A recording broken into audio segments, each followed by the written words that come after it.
Well, the museum's celebrating 40 years of having operated, and yesterday, the 26th September, it was 40 years to the day, September 1978, that the museum was officially opened by the Duke of Gloucester, who came yesterday to mark the birthday, to cut the cake. But we're celebrating 40 years of successful presentation of the city's working life, the history of the working people of the city. And we've evolved over the years. You, Stuart, of course, weren't here from day one. No. I'm not going to say anything about how old you look. You're a youngster. But what can you tell us about how the museum came into being? Well, the museum it's had an interesting evolution. It came out in the 1970s of a great grassroots movement about conservation, preservation of the historic environment, and the environment full stop, when people started to become concerned about the natural environment. And out of that came an interest in the industrial history of this country in particular, and what they called industrial heritage, industrial archaeology. And in the 1970s, the museums were springing up all over the country, and primarily they were springing up in places that had a famous industrial heritage, you might say, places like Manchester or Bradford or Cardiff. So having somewhere like Bath having an industrial museum that was celebrating its working life, the industrial heritage of the city, seemed rather odd at the very beginning. But that's the reason why it was set up. I mean, paradoxically, the reason why there was so much enthusiasm was to show that the city of Bath has a different side. And so there was a great deal of sort of missionary zeal, you might say, to present this other side of the city, which would complete the view of it to visitors who might be persuaded that the city's had a charmed life, you might say. So industrial heritage was very, very sort of fashionable, you might say, in the 1970s. And the museum sort of evolved from a position of presenting the manufacturing heritage, because I think one of the things about industrial heritage, it tended to be associated with making things, the production and process. And I think the museum's moved from that to a consideration of the working life of the city in the round. So as well as just production, you know, we're talking about retailing or the tourist trade or, you know, the commercial life of the city in general. I was going to say Bath has many museums, but they're all specialised museums. If we were talking about a museum of Bath, I wonder whether you would agree that this perhaps comes closest to it, in that this is a museum about the ordinary people of Bath.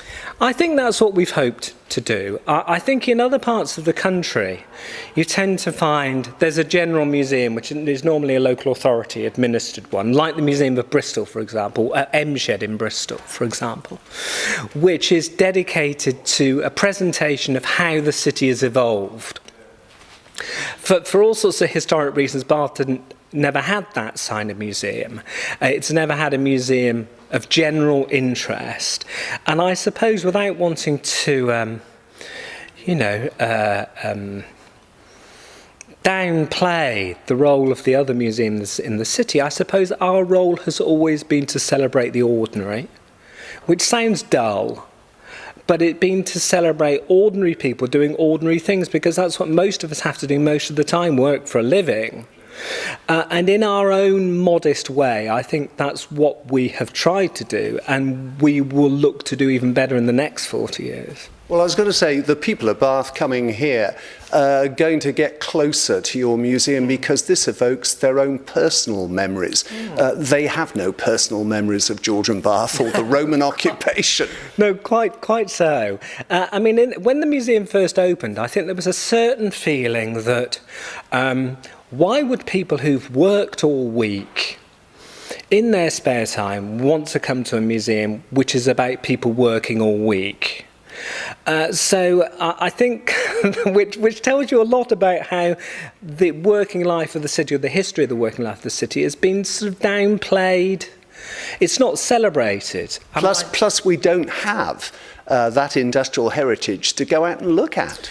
There isn't a tangible industrial heritage. That is for sure. There's not the smoking chimneys and the gas holders and what have you.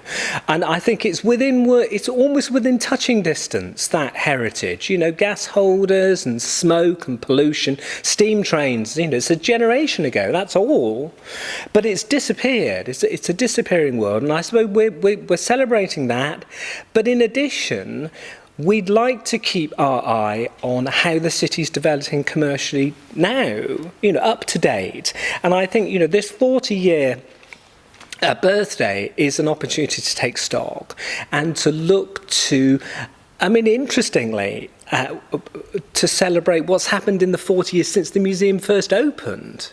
Because when the museum opened, there was no internet, there were no mobile phones, office working was completely different, factory life was different. So even in the period that the museum's been open, that whole working life story has changed. Have you room for any more? You can never have too many things of interest.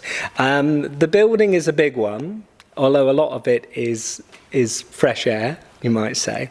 But I think we can always find room for something. You have exciting plans for the future. I'm quoting the press release. They may not be exciting, but the press release says it is. What can you tell us? Well, plans are always exciting, aren't they? And particularly future plans. I think what we're hoping to do is this building is a very historic one. It's a very unusual type of building. It's the only 18th century, the only tennis court, I should say, built in the 18th century anywhere in the country. So it is unusual, and I don't think we'd be looking to monkey around too much with the structure. I think what we'd be looking to is to provide space for more inclusive displays, more exhibitions, which are designed to include the contributions of local people. One of the things that I think MShed, for example, to cite in Bristol, have done incredibly well is they've used local people to determine the content of exhibitions, which will then present the city as the residents of the city would like it done. And I think in a small way, in a modest way, I think that's what we'd like to do here. We'd like to engage local working people who have their own memories and their own personal possessions and photographs and what have you. Because it's one thing to have the museum to have a collection of archive, but everyone has an archive, you might say. And so I think what we'd like to do is to somehow capture and engage that information and to present it in a new way. Are you here and now asking the people of Bath to root out things of interest to you and make contact with you? Are you starting an official consultation? I think, given that I'm the only member of staff, I had to be slightly wary about inviting what could well be an avalanche. But I think in theory, yes.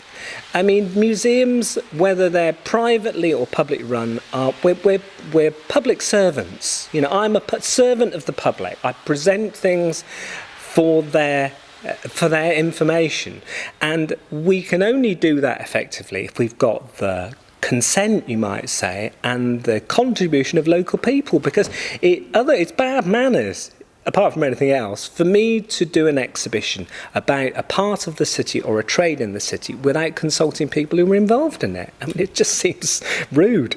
You seem to be saying to the people of Bath, come and take part in helping us to plan the museum of the future. Yeah, I think so. We'd like that. I think, as I say, I suppose we have to manage expectations and manage my time. But in theory, that seems to me what a museum like this is for. When it started, it was to do with steam and steel and bottles and machinery. Working life is a completely different character now. And if we are to do what the name of the museum suggests, the Museum of Bath at Work, we are to do with people working. Our only real restriction is a geographical one, because work is something that people do which is paid or unpaid. and we'd like to harness all that information, really.